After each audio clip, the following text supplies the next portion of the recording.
హల్లెలూయా. మన ప్రభు అయిన యేసుక్రీస్తు నామములో మీ అందరికీ నా హృదయపూర్వకమైన వందనాలు, శుభాలు తెలియజేస్తా ఉన్నాను. మన జయోన్ గాస్పల్ మీడియా నెల్లూరు ద్వారా దైవికమైన మాటలు మీకు అందుతున్నాయని, ఈ మాటలు మీ ఆత్మీయ ఎదుగుదలకు ఎంతగానో దోహదపడతా ఉన్నాయని భావిస్తా ఉన్నాను. మరి ఈ దినం కూడా దేవుని మాటలను ఆలకిద్దాము. రండి, చిన్న ప్రార్థన చేసుకుని మనము వాక్యంలోనికి వెళ్దాం. తలలోంచుదాం, కళ్ళు మూసుకుందాం. పరిశుద్ధుడైన తండ్రి, ప్రేమ కలిగిన దేవా, నీకు వందనాలు నాయనా.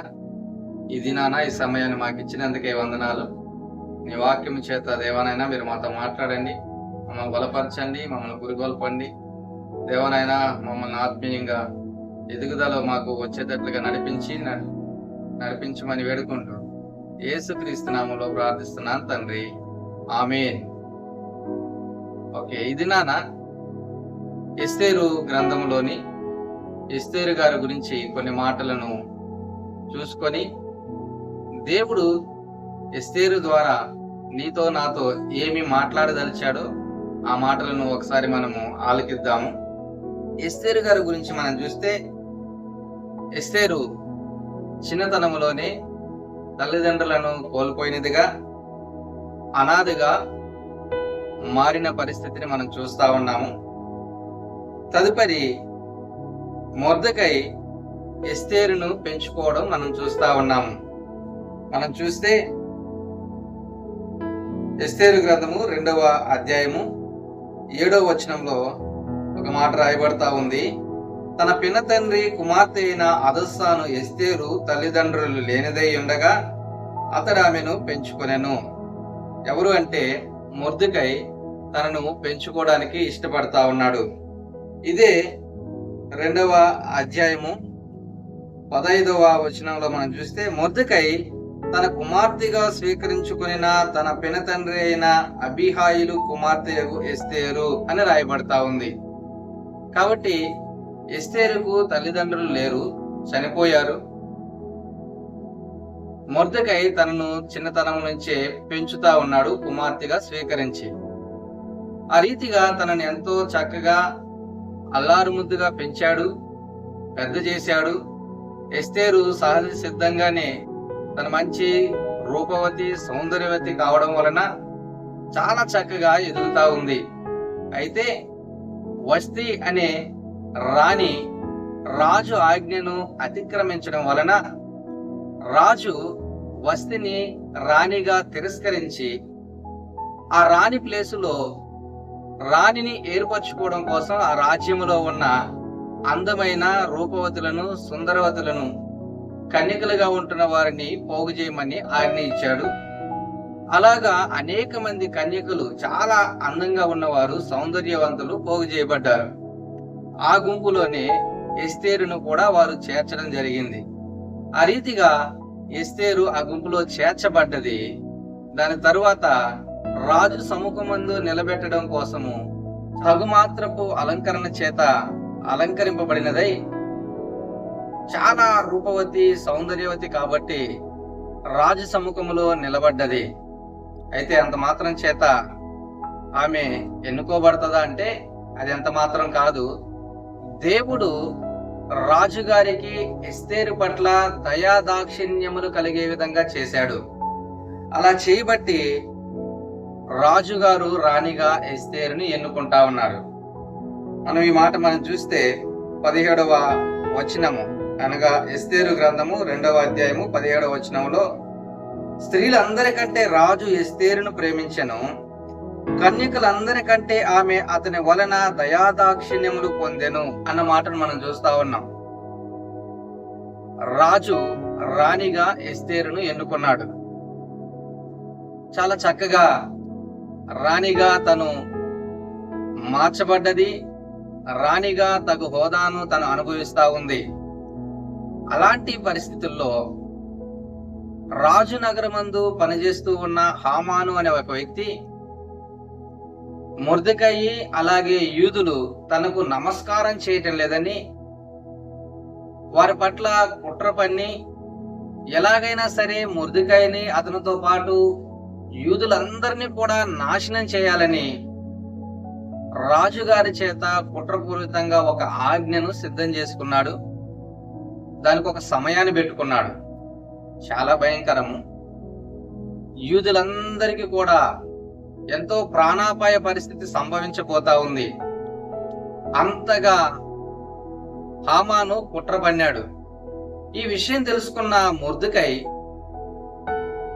యూదులకు జరగబోతున్న నష్టాన్ని, రాబోతున్న కష్టాన్ని విన్నవాడై తన బట్టలు చింపుకొని బూడిద మీద పోసుకొని ఎంతగానో వేదన చెందుతాడు.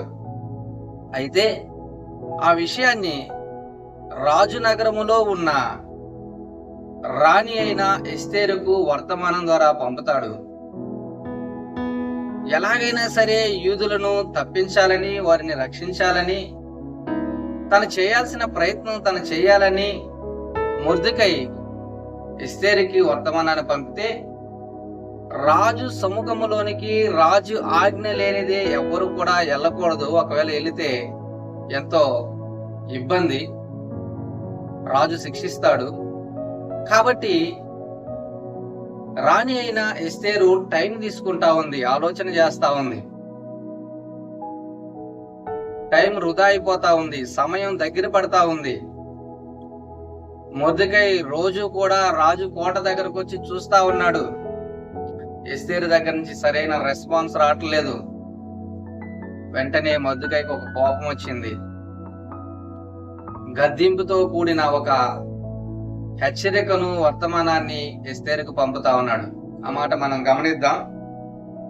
ఎస్తేరు గ్రంథము 4వ అధ్యాయము 13 నుంచి 14 వరకు నేను చదువుతా ఉన్నాను. జాగ్రత్తగా ఆలకిద్దాం. మొర్దెకై ఎస్తేరుతో ఇట్లు ప్రత్యుత్తరం ఇచ్చి, రాజు నగరులో ఉన్నంత మాత్రము చేత యూదులందరికంటే నీవు తప్పించుకుందువని నీ మనసులో తలంచుకొనవద్దు. నీవు ఈ సమయమందు ఏమీ మాట్లాడక మౌనముగా ఉన్న ఎడల యూదులకు సహాయమును విడుదలయు మరి ఒక దిక్కు నుండి వచ్చును. కానీ నీవును నీ ఇంటి వారందరూ, నీ తండ్రి ఇంటి వారును నశించుదురు. నీవు ఈ సమయమును బట్టి రాజ్యమునకు వచ్చితివేమో ఆలోచించుకొనమని చెప్పమనెను.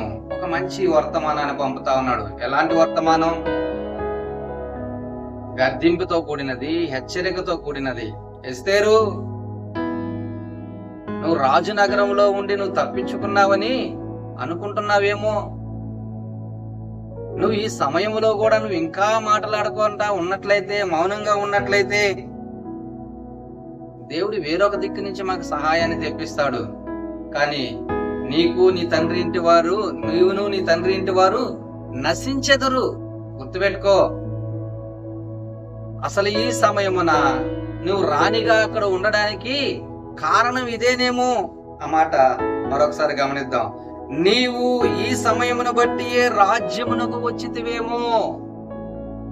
ఆలోచించుకో. దీనికోసమే దేవుడు నిన్ను రాణిగా చేశాడేమో.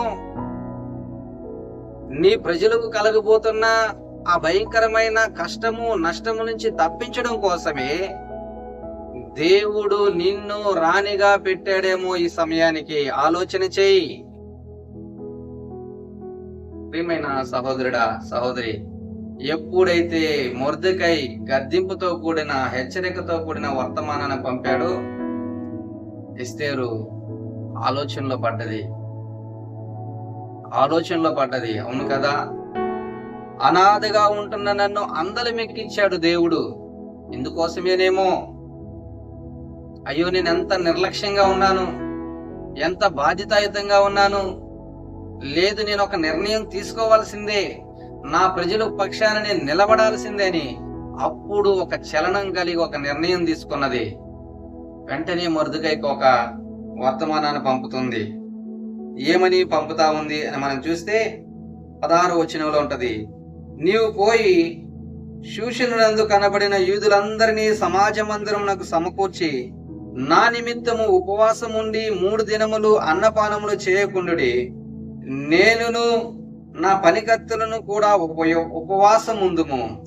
ప్రవేశించుట న్యాయ వ్యతిరిక్తముగా నున్నను. నేను రాజునొద్దకు ప్రవేశించెదను. నేను రాజునద్దకు ప్రవేశించదును. అది వ్యతిరేకమైనా పర్లేదు, నా ప్రజల కోసం నేను ఈ నిర్ణయాన్ని తీసుకుంటా ఉన్నా. దాని తర్వాత ఒక మాట ఉంటదండి, చాలా తెగింపుతో కూడిన మాట. నేను నశించినా నశించదను, నేను నశించినా నశించదను, వారి కోసం నేను నిలబడతా. అందుకే దేవుడు నన్ను ఇక్కడ ఉంచాడన్నది నాకు అర్థమైంది. నేను ఏ పాటి దాన్ని, అసలు ఎందుకు పనికిరాని దాన్ని, అల్పమైన దాన్ని, అనాథను, అలాంటి నన్ను దేవుడు తన కృప చొప్పున, తన దయ చొప్పున నన్ను ఈ స్థానంలో ఉంచాడే. ఆ ప్రజల కోసం నేను నిలబడకపోతే వ్యర్థమే. దేవుడు నన్ను ఇక్కడ ఉంచి వ్యర్థమే. నేను నశించినా నశించదను గాని నేను రాజు సమ్ముఖంలో నిలబడి నా ప్రజల పక్షాన నేను నిలబడతాను, వారిని విడిపించుకుంటాను, వారిని తప్పించుకుంటానని ఎస్తేరు ఒక నిర్ణయం తీసుకున్నాను. ఈ మాటలు వింటున్న ప్రియ సహోదరుడా, సహోదరి, ఒకసారి మన గురించి ఆలోచన చేద్దామా? మన గురించి మనం ఒకసారి ఆలోచన చేద్దామా? ఏ పాటి వారం మనం, ఎంతటి అల్పులమైన వారం మనం, ఎందుకు పనికిరాని వారముగా మనం ఉంటున్నప్పుడు, అపరాధముల చేతను, పాపముల చేతను చచ్చిన స్థితిలో మనం ఉంటున్నప్పుడు, అన్యులుగా, దేవుడికి దూరంగా, పాపానికి దగ్గరగా, శిక్షకు ఎంతో పాత్రుడిగా నీవు నేను బ్రతుకుతా ఉంటున్నప్పుడు దేవుడు నీ పట్ల, నా పట్ల దయ చూపించలేదా? ఆయన కృప చూపించలేదా? ఎస్తేరు మీద ఎలాగైతే ఆయన దయ చూపించాడో, కృప చూపించాడో, అలాగా నీ మీద, మన మీద ఆయన దయాదాక్షిణ్యాలు చూపించి అభాగ్యులమైన మనలను ఎంత ఉన్నతమైన స్థితిలో ఉంచున్నాడు. ఎంత చక్కగా మనకు జీవితాన్ని ఇచ్చాడు, ఎంత మంచిగా మనకు కుటుంబాలను ఇచ్చాడు, ఎంత మంచి ఉద్యోగాలను ఇచ్చాడు, పనినిచ్చాడు. కాదంటారా? దేవుని దయ లేకుండానే మనం అనుభవిస్తున్న ఈ స్థితి మనకు ఉందనుకుంటున్నారా? దేవుని యొక్క సహాయం లేకుండానే నీవు నేను సంతోషంగా, సమాధానంగా ఈ దినాన ఉన్నామనుకుంటున్నారా? నో. దేవుడు నీ ఎడల ఎంతో దయ చూపించాడు. అందుకే ఈ స్థితిని నువ్వు అనుభవించగలుగుతా ఉన్నావు. ఆయన నిన్ను ఒక స్థితిలో, ఒక స్థాయిలో ఉంచాడు. ఇప్పుడు ఉన్నతమైన స్థితిలో ఉంచాడు. అది ఎలాంటి పనైనా కావచ్చు, అది ఎలాంటి స్థాయి అయినా కావచ్చు. నువ్వు ఒక కొట్లో పనిచేస్తున్న వాడమైనా కావచ్చు, టీ షాప్ లో పనిచేస్తున్న వాడమైనా కావచ్చు, లేదా గవర్నమెంట్ ఉద్యోగం కావచ్చు, ప్రైవేట్ ఉద్యోగం కావచ్చు, ఎంఆర్ఓ కావచ్చు, ఎండిఓ కావచ్చు, కలెక్టర్ కావచ్చు, ఐపీఎస్ కావచ్చు, ఎవరైనా సరే నిన్ను నన్ను దేవుడు ఒక స్థితిలో ఉంచున్నాడు, కేవలము ఆయన దయా దాక్షిణ్యాలను బట్టి.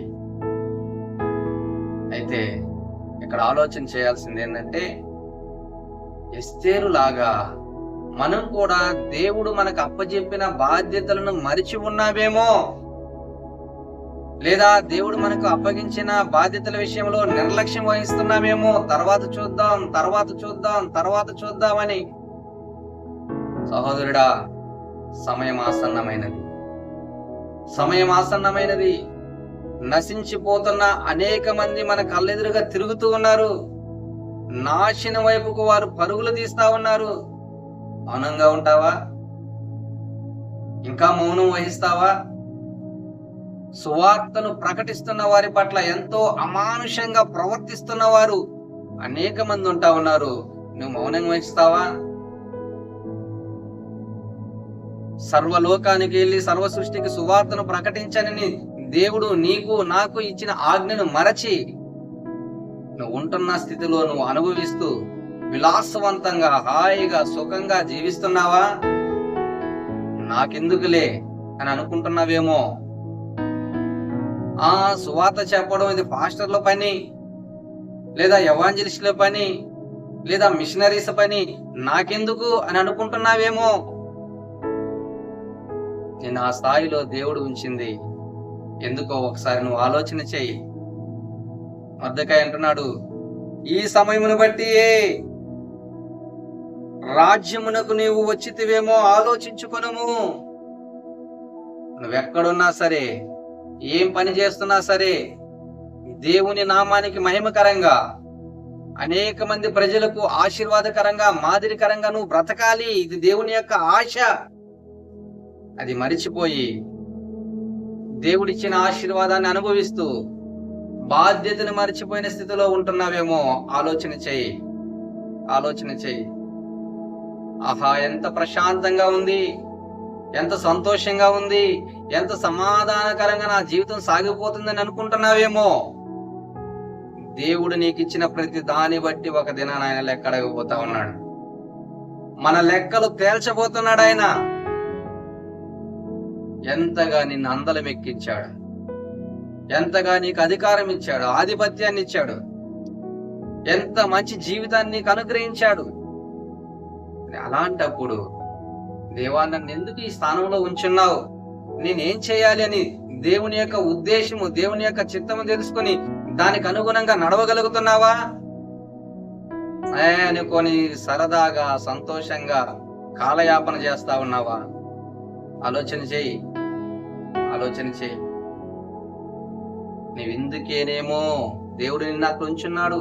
నువ్వేం పని చేస్తున్నావో, నువ్వు ఎక్కడ వర్క్ చేస్తున్నావో నాకు తెలియదు, ఎలాంటి ప్రదేశాల్లో నువ్వు నివాసం చేస్తున్నావో నాకు తెలియదు. నిన్ను అక్కడ ఉంచడానికి గల కారణం దేవుని నామానికి మహిమ తేవాలి, అనేక మంది ప్రజలకు ఆశీర్వాదకరంగా నువ్వు ఉండాలి. ఇదే దేవుని చిత్తం. ప్రియమైన సహోదరుడా, సహోదరి, ఆలోచన చేద్దాం. చాలా నిర్లక్ష్యంగా ఉండింది ఎస్తేరు. తర్వాత అర్థమైంది, అవును ప్రభువా, నన్ను అందుకే కదా నువ్వు ఇక్కడ ఉంచావు, నీ ప్రజల పక్షాన్ని నిలబడ్డానికే కదా నన్ను ఉంచావు అని నిర్ణయించుకున్నది, తీర్మానించుకున్నది. నేను నశించినా నశించదను, నా ప్రజల పక్షాన నేను నిలబడతానని ఒక నిర్ణయం తీసుకున్నది. మాటలు వింటున్న సహోదరుడా, సహోదరి, బాధ్యతను మరిచిపోయిన స్థితిలో ఉంటున్నావేమో. ఒకసారి బాధ్యతను గుర్తు తెచ్చుకో. దేవుడు నీకు ఇచ్చిన ఆజ్ఞను ఒకసారి గుర్తు తెచ్చుకో. దేవుడు నీకు అప్పచెప్పిన బాధ్యతను ఒకసారి గుర్తు తెచ్చుకో. సువార్త చెప్పడానికి నువ్వు భయపడుతున్నావేమో. సువార్త చెప్పే విషయంలో నువ్వు నోరు తెరవక, అమ్మో నేను నోరు తెరిస్తే ఏమన్నా అవుతాదేమో, నిందలు వస్తాయేమో, అవమానాలు వస్తాయేమో, లేదా నాకేమైనా నష్టం కలుగుతాదేమోనని నువ్వు నోరు తెరవక మౌనంగా ఉంటున్నావేమో. సువార్త ప్రకటిస్తున్న వారి పక్షాన నిలబడడానికి నువ్వు ఇబ్బంది పడుతున్నావేమో. ఎంతకైనా సరే దేవుని కోసం నేను నిలబడాల్సిన పరిస్థితులు వస్తా ఉన్నాయి. అలాంటి పరిస్థితుల్లో బాధ్యతారహితంగా నువ్వు ఉన్నట్లయితే నీకు అప్పగించిన ప్రతి దానిని బట్టి, నీకిచ్చిన ప్రతి దానిని బట్టి దేవుడు ఒక దినాన లెక్క అడుగుతాడు. ఆయన ఎంతో మంచి తలాంతులు ఇచ్చున్నాడు, చక్కటి టైం ఇచ్చాడు, నీకు మంచి ట్రెజర్ ఇచ్చాడు. ఎంతవరకు నీవు దానిని దేవుని కొరకు వాడుతున్నావు? బాధ్యతాయుతంగా ఉండగలుగుతా ఉన్నావా? ఈ దినాన ఒక నిర్ణయం తీసుకుందాం. యెరూషలేము యొక్క కోట గోడలు కూల్చబడ్డాయి. ఒక సామాన్యమైన ఉద్యోగిగా ఉంటున్న నెహెమ్యా ఒక నిర్ణయాన్ని తీసుకున్నాడు. నేను ఆ కోట గోడలను పునర్నిర్మించాలి. ఒక తీర్మానం తీసుకున్నాడు. నాకెందుకు లేని అనుకోలేదు ఆయన.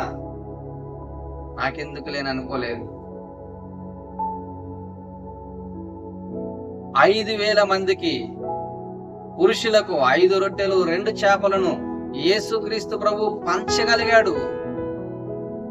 ఒక చిన్న బాలుడు ఆ రొట్టెలను చేపలను తీసుకొచ్చాడు. ఆ బాలుని అడిగితే ధారాళంగా ఇచ్చాడు. నేనివ్వను, నాకు కావాలి, ఇవి నాకు సరిపోవు, లేదు నాకెందుకు వచ్చిన బాధ అని తను అనుకోలేదు. ఒకవేళ అలా అనుకుని ఉంటే పరిస్థితి ఎలా ఉండేదో. నాకెందుకు లేని అనుకుంటున్నావా? ఎవరెటు పోతే నాకెందుకు లేని అనుకుంటున్నావా? ఇది నా పని కాదు, ఇంకొకరు ఎవరో చూసుకుంటారని అనుకుంటున్నావా? అయితే దేవుడు నీకు ఇచ్చిన వాటన్నిటి గురించి నీవే లెక్క చెప్పుకోవాలి. నీవే ఆయన ఎదుట లెక్క చెప్పాల్సిన దినము, పరిస్థితి ఒక రోజు రాబోతా ఉంది. అలాంటి పరిస్థితుల్లోకి నువ్వు రాకముందే దేవుడు నీతో మాట్లాడుతుంటుండగా, ప్రభువా అవునయ్యా, ఈ దినాన నేను ఈ స్థాయిలో ఉన్నానంటే, ఎక్కడో అభాగ్యుడిగా అన్యుడిగా ఉండవలసిన నన్ను ఒక ధన్యతనిచ్చావు, నాకు ధన్యుడిగా నన్ను చేశావు, నన్ను అందలం ఎక్కించావు, అధికారాన్ని ఇచ్చావు, ఆధిపత్యాన్ని ఇచ్చావు ప్రభువా. అయితే నాకెందుకు నువ్వు ఇచ్చావో దాన్ని మరిచిన వాడిగా, బాధ్యతారహితంగా ఇచ్చిన వాటన్నిటిని అనుభవిస్తూ నేను చాలా నిర్లక్ష్యంగా ఉన్నాను, నన్ను క్షమించు ప్రభువా.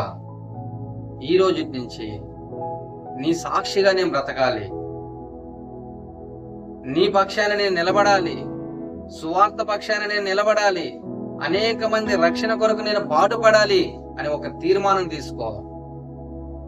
తీర్మానం తీసుకొని నువ్వు నిలబడగలిగితే మరెంతగానో దేవుడు నిన్ను ఆశీర్వదించడానికి ఇష్టపడతా ఉన్నాడు. మరెంతగానో దేవుడు నిన్ను బలపరచడానికి ఇష్టపడతా ఉన్నాడు. మరెంతగానో దేవుడు నిన్ను ఉన్నతమైన స్థితిలోకి తీసుకురావడానికి ఇష్టపడతా ఉన్నాడు. నా ప్రియ సహోదరుడా, సహోదరి, ఒక తీర్మానం తీసుకుందాం. బాధ్యత రహితంగా ఉన్నట్లయితే, ప్రభువా బాధ్యతాయుతంగా ఉండడానికి నాకు సహాయం చేయని ఆయన వేడుకుందాం. దేవుని పాదాల చెంత మనం చేరి మనలో మనం ఆయనకు సమర్పించుకొని ఆయన అప్పజెప్పిన బాధ్యతల్లో మన శక్తి వంచన లేకుండా బాధ్యతాయుతంగా మనం పనిచేద్దాం. దేవుడి మాటలను దీవించిన గాక. God bless you. తలలో వంచుదాం, చిన్న ప్రార్థన చేసుకుందాం. పరిశుద్ధుడైన తండ్రి, నీ వందనాలు నాయనా. మా యొక్క బాధ్యతను మీరు మాకు గుర్తు చేసిన దేవుడిగా ఉంటా ఉన్నారు. అవును ప్రభా, ఈ పాటి వారు మమ్మల్ని ఎంతగానో మీరు ఆశీర్వదించారు. పాపాత్ములైన మమ్మల్ని మీరు రక్షించారు, రక్షణ ఇచ్చారు, మంచి ఉన్నతమైన జీవితాన్ని ఇచ్చారు.